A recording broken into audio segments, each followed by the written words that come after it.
मैं doctor Rupa Mangalani, associate professor political science department में। हमारा आज का टॉपिक है भारत और अमेरिका के उच्चतम न्यायालय की तुलना।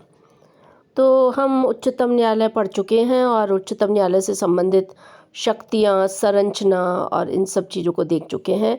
एक अहम मुद्दा रह गया है जिस पर अक्सर प्रश्न पूछे जाते हैं। एक तो उच्चतम न्यायालय के, भारतीय उच्चतम न्यायालय के अमेरिकन उच्चतम न्यायालय से तुलना, और साथ ही उच्चतम न्यायालय के अधिवक्ता कौन कौन होते हैं ये भी आपको जानना चाहिए। और उच्चतम न्यायालय से संबंधित अनुच्छेदों को भी हम एक नज़र में देखते हैं। तो आइए जानते हैं इन सब मुद्दों को। तो सबसे पहली बात ये है कि भारत और अमेरिका के उच्चतम न्यायालय की अगर तुलना की जाए तो हम सभी जानते हैं कि अमेरिकी न्याय व्यवस्था में उच्चतम न्यायालय का एक मुकाम है, स्थान है, और वो बहुत ही महत्वपूर्ण है क्योंकि अमेरिका में न्यायिक निष्पक्षता और न्यायिक स्वतंत्रता के लिए अनेक प्रावधान किए गए हैं। भारत में भी उच्चतम न्यायालय का अपना एक स्थान है, लेकिन दोनों में कुछ समानताओं के साथ साथ कुछ अंतर भी मौजूद हैं जो कि आपको जानने चाहिए। तो जहाँ तक भारतीय उच्चतम न्यायालय का सवाल है, इसका वास्तविक न्याय क्षेत्र संघीय मामलों तक सीमित है, और जबकि अमेरिकन उच्चतम न्यायालय में उसका वास्तविक न्याय क्षेत्र में न केवल संघीय मामले बल्कि नौसेना, समुद्री और राजदूतों के मामले भी शामिल हैं। अर्थात अगर भारत का उच्च न्यायालय होगा तो वो केंद्र और राज्यों से संबंधित मामलों को देखेगा, जबकि अमेरिकन उच्चतम न्यायालय में सैन्य मामले भी देखे जाते हैं जिसमें विशेषतः नौसेना, समुद्री और राजदूतों के मामले भी शामिल हैं। मैं विशेष रूप से बताना चाहती हूँ कि नौसेना, समुद्री और राजदूतों के मामले, इसमें नौसेना की बात कही गई है। दूसरा अंतर ये है कि भारतीय उच्चतम न्यायालय में अपीलीय न्याय क्षेत्र में संवैधानिक, जनाधिकार एवं आपराधिक मामले शामिल है। अगर कोई कॉन्स्टिट्यूशन से रिलेटेड प्रश्न होगा, लोगों के अधिकारों से संबंधित प्रश्न होगा या आपराधिक मामले होंगे तो सभी शामिल होंगे, जबकि अमेरिकन उच्चतम न्यायालय में अपीलीय न्याय क्षेत्र में केवल संवैधानिक मामले ही शामिल हैं। तीसरी बात, भारतीय उच्चतम न्यायालय का क्षेत्र व्यापक है क्योंकि इसमें किसी मामले से संबंधित किसी न्यायालय के फैसले के खिलाफ अपील की जा सकती है, सैन्य न्यायालय को छोड़कर।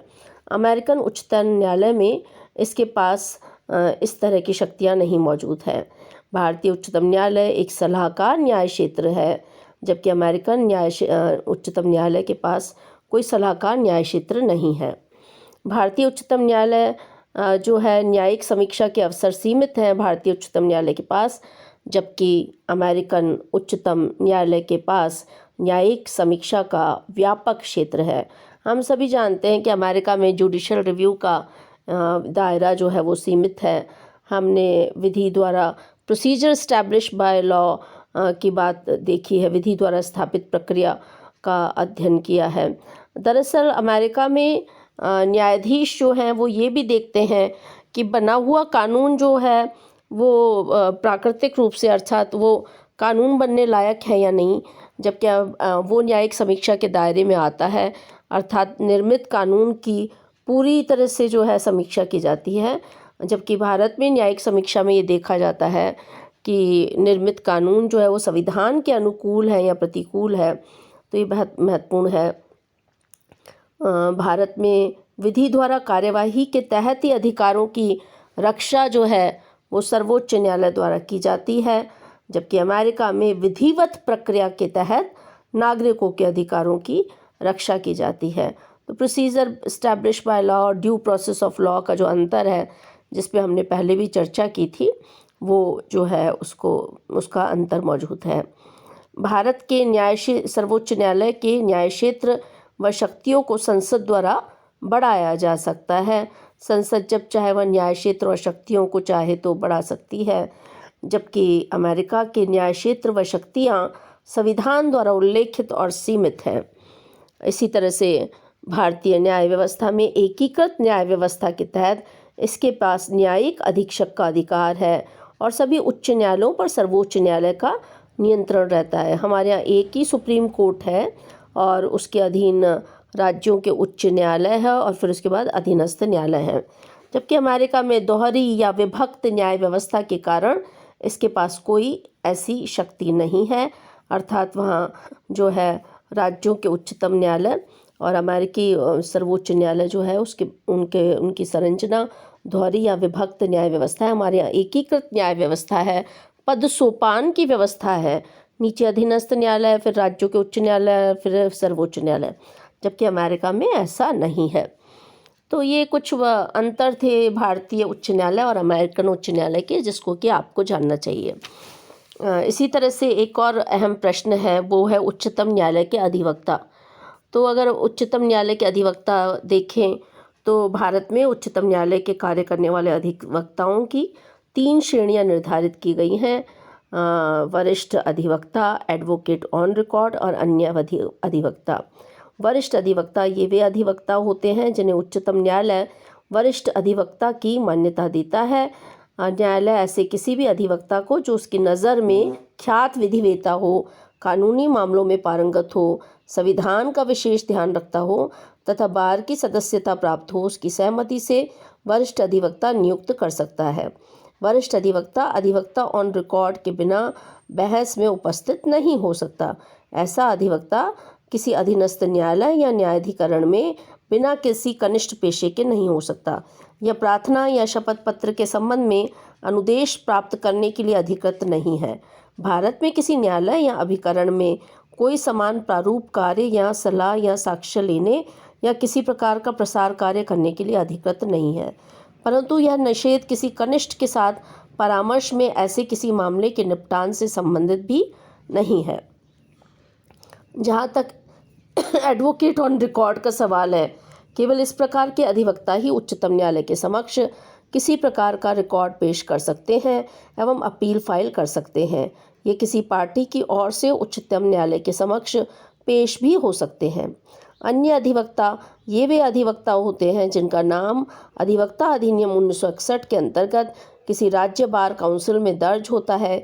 ये किसी पार्टी की ओर से उच्चतम न्यायालय के समक्ष पेश हो सकते हैं तथा बहस कर सकते हैं, लेकिन इन्हें उच्चतम न्यायालय में कोई दस्तावेज या मामला दायर करने का अधिकार नहीं होता।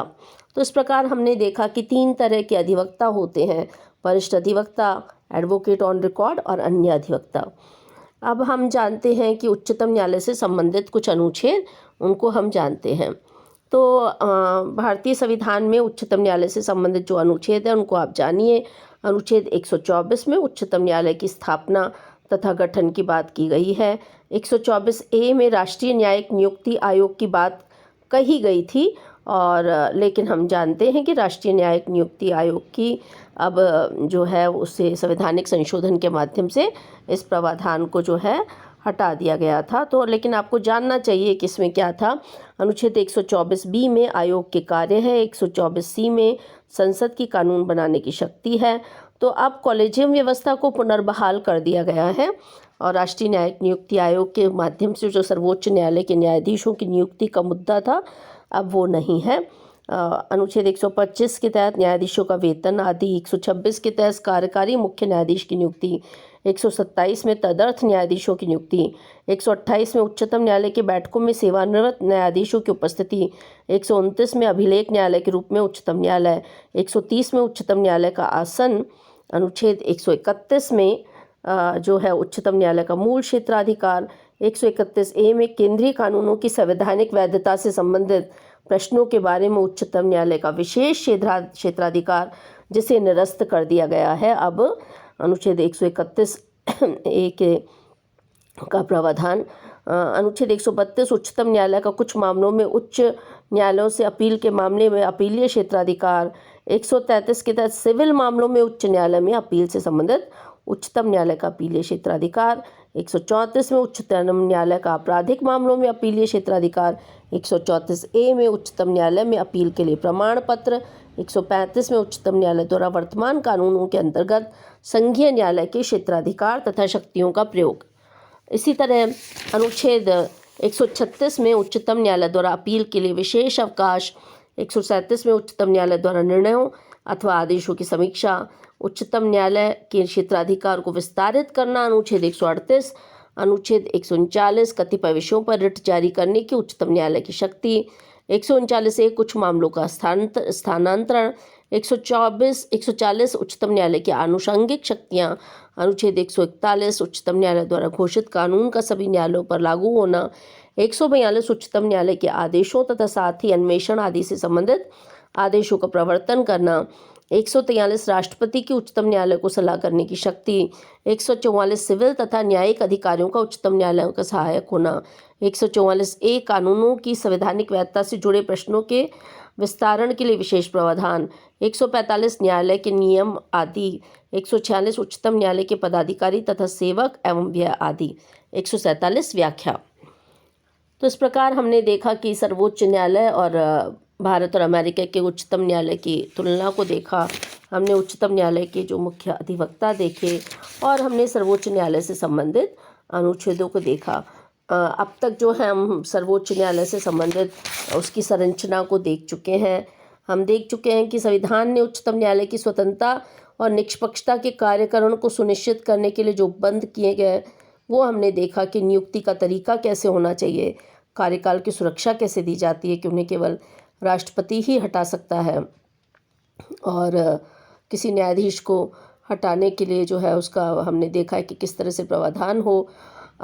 इसी तरह से निश्चित सेवा शर्तें, संचित निधि से व्यय, न्यायाधीशों के आचरण पर बहस नहीं हो सकती, सेवानिवृत्ति के बाद वकालत पर रोक, अपनी अवमानना पर दंड देने की शक्ति न्यायालय की, अपना स्टाफ नियुक्त करने की स्वतंत्रता, इनके न्याय क्षेत्र में कटौती नहीं की जा सकती और कार्यपालिका से पृथक रहना।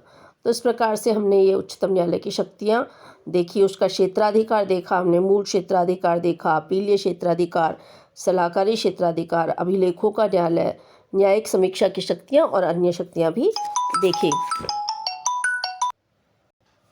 तो आप इस टॉपिक को तैयार कीजिए और कोई दिक्कत आए तो हम मिलेंगे तो बात करेंगे। अपने और अपने परिवार का स्वास्थ्य का ध्यान रखें।